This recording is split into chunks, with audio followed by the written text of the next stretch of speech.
주신 말씀은 로마서 9장 15절로 18절 말씀입니다. 로마서 9장 15절로 18절 말씀 우리 함께 공독하겠습니다. 모세에게 이르시되 내가 긍휼히 여길 자를 긍휼히 여기고 불쌍히 여길 자를 불쌍히 여기리라 하셨으니 그런즉 원하는 자로 말미암음도 아니요 다른 박질하는 자로 말미암음도 아니요 오직 긍휼히 여기시는 하나님으로 말미암음이니라. 성경이 바로에게 이르시되 내가 이 일을 위하여 너를 세웠으니 곧 너로 말미암아 내 능력을 보이고 내 이름이 온 땅에 전파되게 하려 함이라 하셨으니 그런즉 하나님께서 하고자 하시는 자를 긍휼히 여기시고 하고자 하시는 자를 완악하게 하시느니라. 아멘. 오늘은 자비 열매 맺기 두 번째 시간이고 구원의 근거가 되시는 하나님의 자비로 열매를 맺자. 그래서 오늘 여러분 로마서 9장을 펴셔야 됩니다. 로마서 9장을 펴시고 함께 말씀의 은혜를 나누었으면 좋겠습니다. 우리가 저번 주에 말씀의 은혜를 나눴죠. 여러분 저번 주에 은혜 많이 받았습니까? 별로 목소리가 시원찮네요.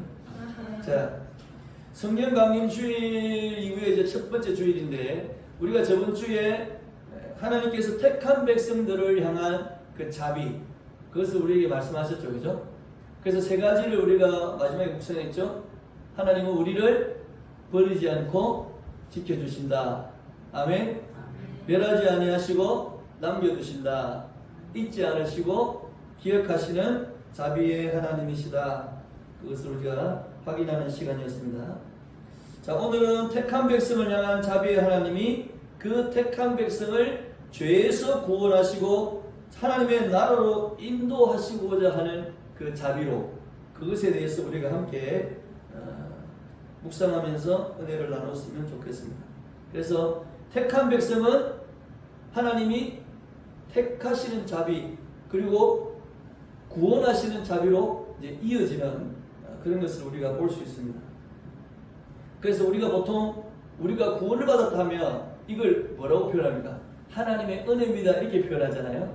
근데 이것을 지금 6월달은 하나님의 자비, 이 자비의 하나님의 관점에서 이 구원의 은총을 한번 우리가 묵상해 보고자 하는 겁니다. 자, 로마서 9장에 보시면 이제 사도 바울이 1절부터 보시면 가슴 아픈 고백을 합니다. 어떤 고백을 합니까? 1절에서 3절에 보시니까 바울이 그렇게 얘기하죠. 큰 근심이 있다. 그리고 마음에 그치지 않는 고통이 있다. 왜입니까? 자신의 형제들, 골육과 친척들이 예수를 믿어 구원을 받아야 되는데 구원을 받으려고 안 하죠.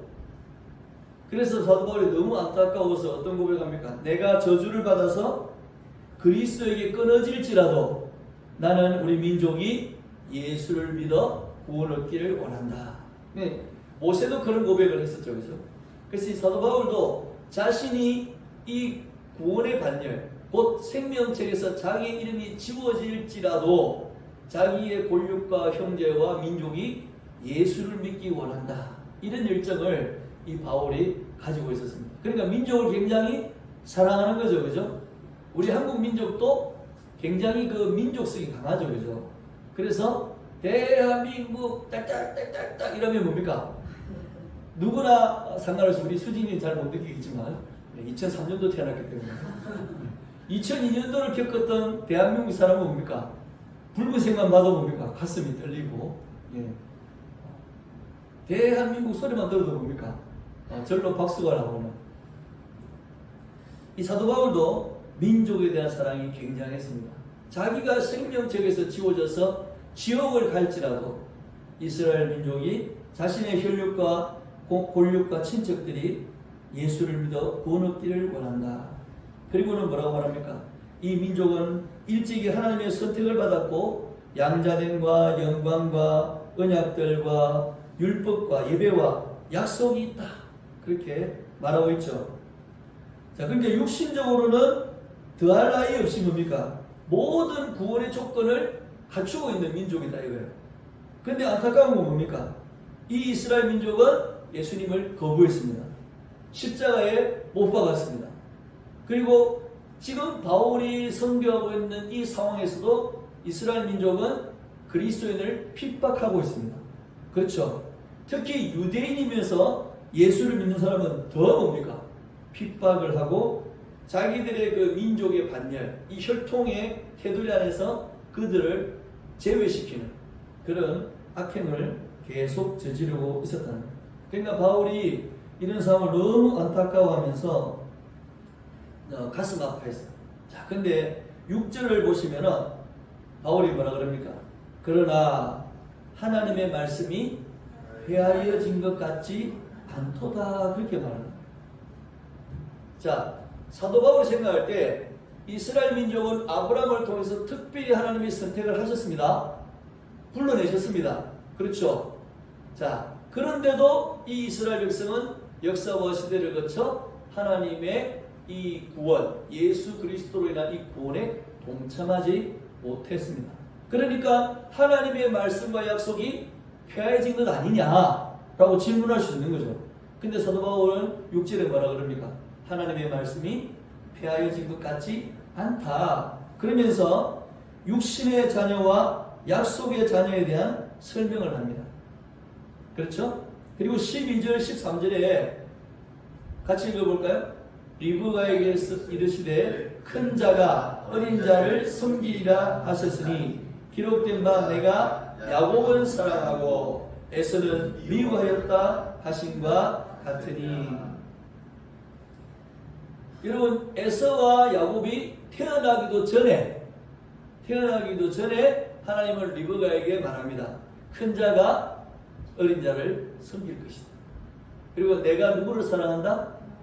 야곱을 사랑한다. 에서는 미워할 거다 그랬어요. 태어나기도 전에 야곱과 에서가 뭘 한 것도 없습니다. 선을 행하거나 악을 행하거나 뭐 하나님을 기쁘시게 하거나 하나님을 배신하거나 아무것도 하지 않았습니다. 그런데 하나님은 이 에서와 야곱의 운명을 뭡니까? 태어나기도 전에 리브가에게 말씀해 주시는 거예요. 자, 하나님의 말씀이 폐하여지지 않았다. 이 말씀 뭐냐? 하나님이 베푸시고 인도하시는 대로 이 역사가 진행되어진다는 기본적인 생각을 사도 바울이 갖고 있는 겁니다. 자, 여러분 15절 말씀 보실까요? 15절 말씀 뭐라 그럽니까? 오늘 읽었잖아요. 모세한테 말씀하시죠. 내가 긍휼히 여길 자를 긍휼히 여기고 내가 불쌍히 여길 자를 불쌍히 여길 것이다 그랬습니다. 자, 이게 어디에 나오는 말씀이냐면 출애굽기 33장 18절로 19절에 나오는 말씀입니다. 모세가 이르되 원하건대 주의 영광을 내게 보이소서. 주의 영광을 내게 보이소서. 그러니까 여호와께서 뭐라 말씀하십니까?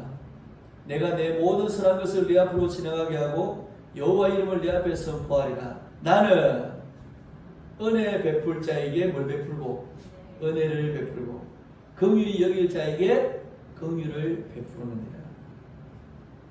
자, 그래서 사도 바울은 하나님이 이스라엘 백성을 선택하고 지금까지 인도하셨지만 이 이스라엘 백성이 예수 그리스도의 구원에 동참하지 못하는 이 안타까움이 하나님 말씀이 폐하여진 것이 아니고 하나님의 말씀이 온전히 이루어진 것이다. 왜?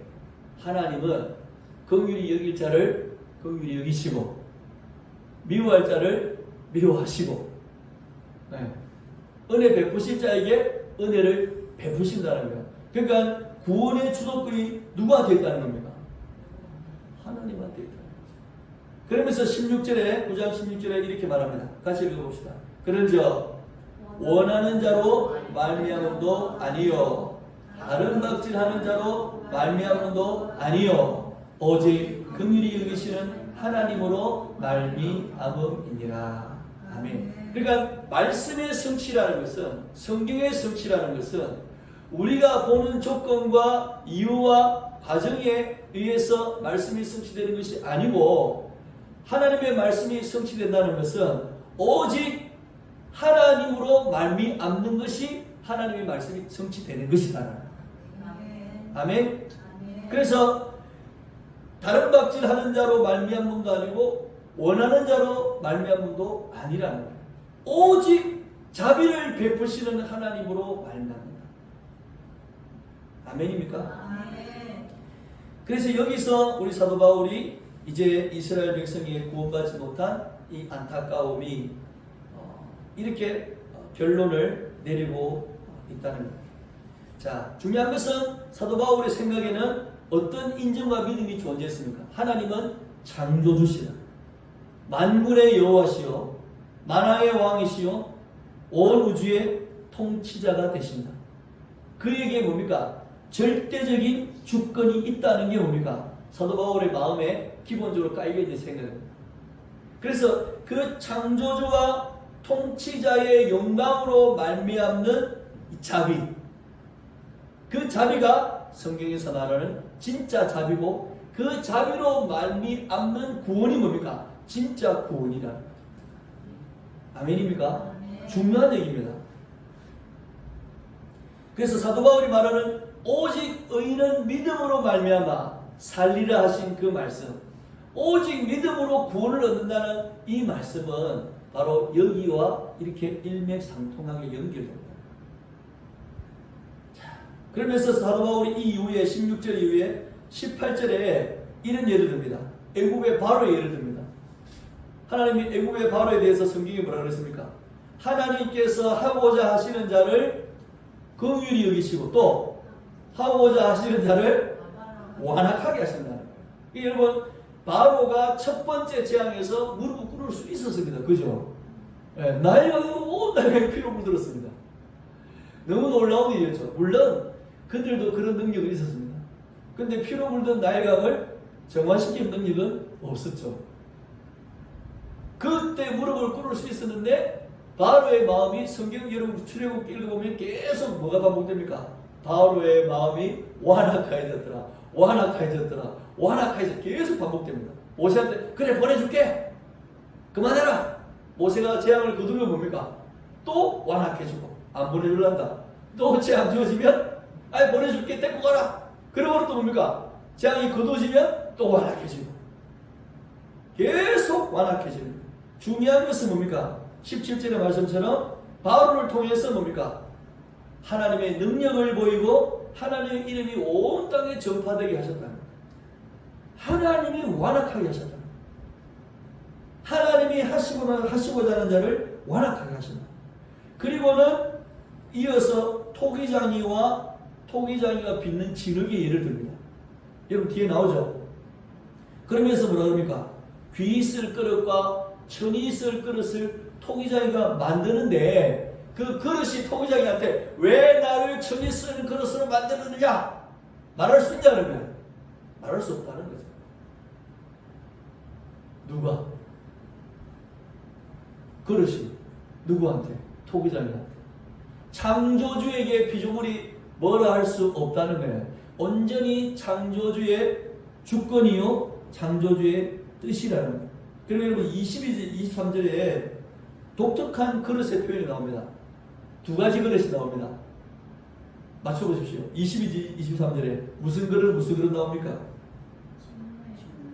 진노의 그릇, 또 긍휼의 그릇. 바로가 어떤 그릇이겠어요? 진노의 그릇이겠죠. 네. 모세는 어떤 그릇이겠어요? 긍휼의 그릇이겠죠. 네. 여러분은 어떤 그릇입니까? 여러분은 긍휼의 그릇입니다. 여러분을 진노의 그릇으로 안 두시고 긍휼의 그릇으로 두신 하나님을 찬양하시길 바랍니다. 그리고 호세아와 이사야의 글을 인용합니다.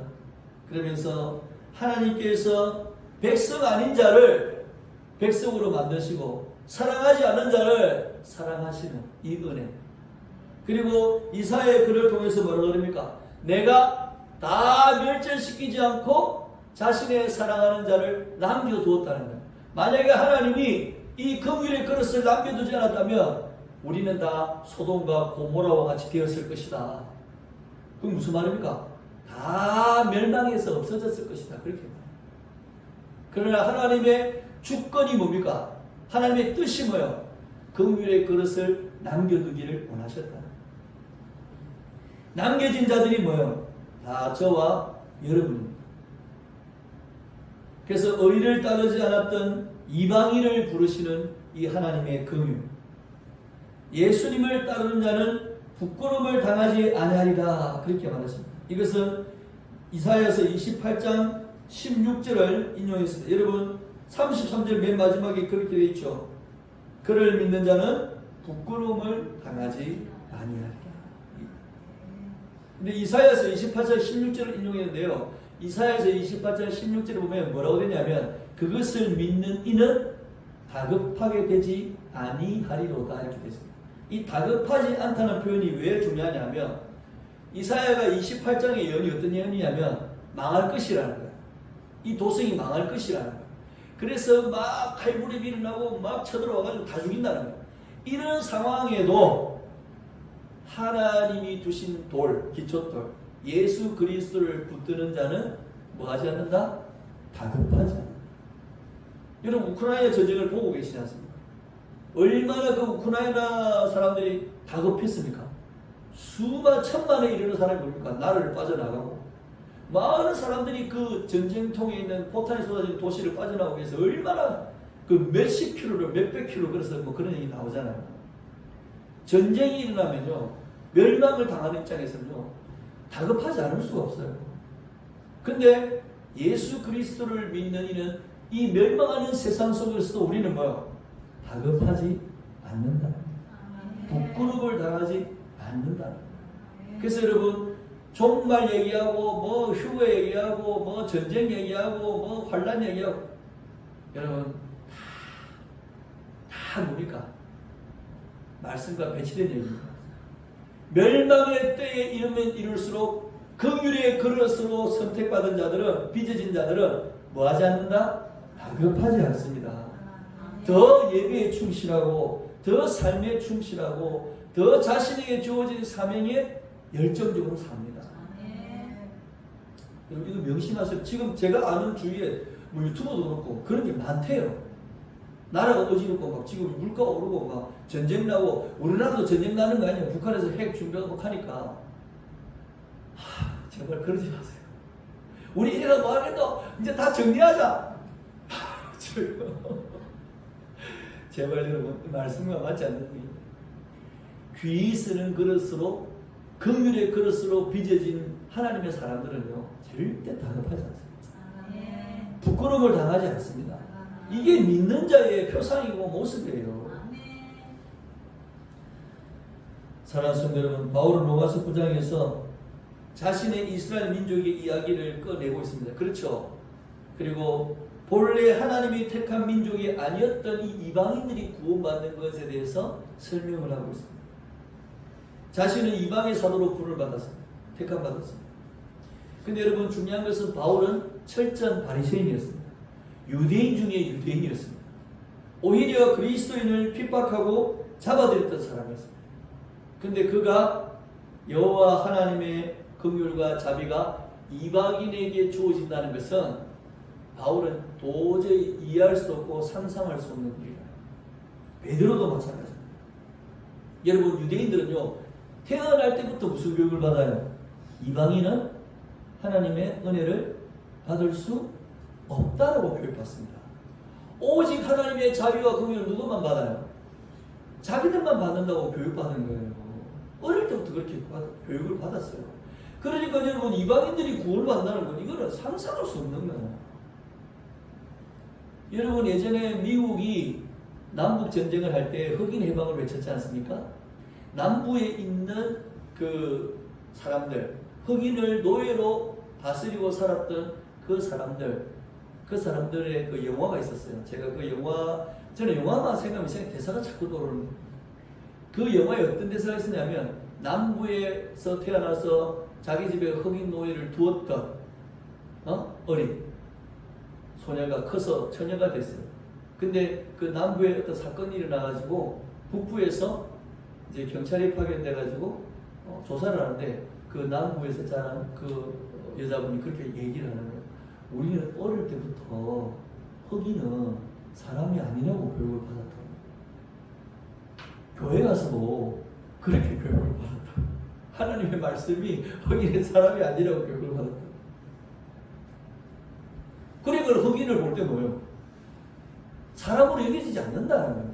그게 지금 우리 마음이 우리 정서를 이걸 어떻게 하라고 해 도대체. 이걸 법으로 바꾼다고 바꿀 수 있냐는 거야. 그렇게 막 따지는 장면을 제가 본 적이 있거든요. 여러분 유대인으로서 그리스도였던 예루살렘 초기의 교회 여러분 기억하십니까? 예루살렘 교회에 있는 성도들은 그리스도인이 된 이후에 회개하고 예수를 믿은 이후에 이방인이 구원을 받는다는 거 상상했을까요? 상상하지 못했습니다. 그들은 역시 뭡니까? 생각지 못한 일이었습니다. 근데 스데반이 죽고 난 다음에 뭡니까? 순교한 다음에 많은 사람이 흩어졌습니다. 사마리아로 다른 그 지방으로 흩어졌습니다. 흩어져 어떻게 됐습니까? 복음이 전해졌습니다. 그리고 이방인들에게 뭐예요? 복음의 역사가 일어나는 거예요. 구원의 역사가 일어나는 거예요. 이런 일이 막 생겼어요. 중요한 것은 예루살렘 그 첫 회의 사도행전 11장 내용에 보면 그 10장에 베드로가 어떤 경험합니까? 고넬료의 가정에 들어가서 고넬료의 가정에 전도하는 이야기가 나와요. 근데 고넬료 가정은 유대인이에요, 이방인이에요? 이방인이었습니다. 근데 이 사도 베드로가, 대사도 베드로가 고넬료의 가정에 갔는데 그 부름받은 이유가 뭐예요? 하나님 환상을 보여줍니다. 하늘로서 뭐가 내려왔어요? 보자기가 내려왔잖아. 근데 그 보자기에 뭐가 들었어요? 자기들이 먹으면 안 되는 것만 있는 거야. 근데 하나님 뭐라 그래? 먹으라는 거야. 무슨, 하나님 이거 우리 먹으면 안 되는 거예요. 먹으라. 내가 뭐라 하면 먹는 거지. 말이 많아. 그리고 사도 바울이 그 환상을 보고 난 다음에 고넬료 가정에서 보내온 사람을 만나죠. 그리고 고넬료 가정으로 갑니다. 고넬료 가정에 가서 뭐 얘기합니까? 예수 그리스도를 전한. 근데 어떤 역사를 합니까? 예루살렘의 마가다락방에 일어났던 그 성령의 역사가 똑같이 뭐예요? 그 가정에 일어납니다. 베드로가 너무 충격을 받았어요. 왜? 베드로도 뭐예요? 유대인이었거든. 세상 말로만 들었던 이방인에게 나타나는 구원의 역사가 지금 자기 눈앞에 나타났다. 자, 그리고 사도행전 11장 1절로 4절에 이런 이제 일이 일어난 유대에 있는 사도들과 형제들이 이방인들도 하나님의 말씀을 받았다함을 들었더니 베드로가 예루살렘에 올라갔을 때에 할례자들이 어떻게 됐어요? 비난에 들어갔어요. 왜? 네가 무할례자, 그러니까 이방인의 집에 들어가서 함께 먹었다. 여러분 유대인들은 이방인의 집에 들어가서 함께 먹으면 됩니까? 안 됩니까? 안 됩니다. 이방인과 죄인 세리와 함께 먹으면 안 됩니다. 예수님도 죄인과 세리들과 같이 밥 먹었죠. 그때 바리새인들이 비방했습니까? 안 했습니까? 비방했죠. 어떻게 너희 스스로는 죄인과 함께 밥을 먹느냐, 세리와 함께 밥을 먹느냐, 창기와 함께 밥을 먹느냐. 베드로도 똑같이 뭡니까? 이방인과 밥 먹었다고 비난을 받았어요. 자, 근데 베드로가 그들에게 이 일을 차례차례 설명하기 시작했다는 거예요. 그리고 고넬료의 가정에 무슨 역사가 일어났다? 성령의 역사가 일어났다. 그래서 16절에 내가 주의 말씀에 요한은 물로 세례를 베풀었으나 너희는 성령으로 세례를 받으리라 하신 것이 생각났다. 고넬료의 가정에 예루살렘 마가다락방에 일어났던 똑같은 자기가 받았던 그 성령의 은혜를 이 가정에서 똑같이 받는 것을 보면서 예수님이 너희는 성령으로 세례를 받으리라 했던 말씀이 딱 생각이 나더라고요. 이건 성령의 역사구나. 그리고 17절에 뭐라 그럽니까? 그런즉 하나님이 우리가 주 예수 그리스도를 믿을 때 주신 것과 같은 똑같은 선물을 이방인에게 주셨다는 거예요. 내가 누구기에 하나님을 능히 맡겠느냐. 베드로가 그 예루살렘에서 그렇게 선포합니다. 이방인의 구원에 그리고 18절에 우리 같이 읽을까요? 그들이 이 말을 듣고 하나님께 영광을 돌려야 돼. 그러면 하나님께서 이방인에게도 생명을 얻는 회개를 주셨다 하니라. 아멘. 놀라운 일이었죠. 이때부터 뭡니까? 공식적으로 예루살렘 교회를 통하여 이방인들이 구원받는 것을 거부하지 않았습니다.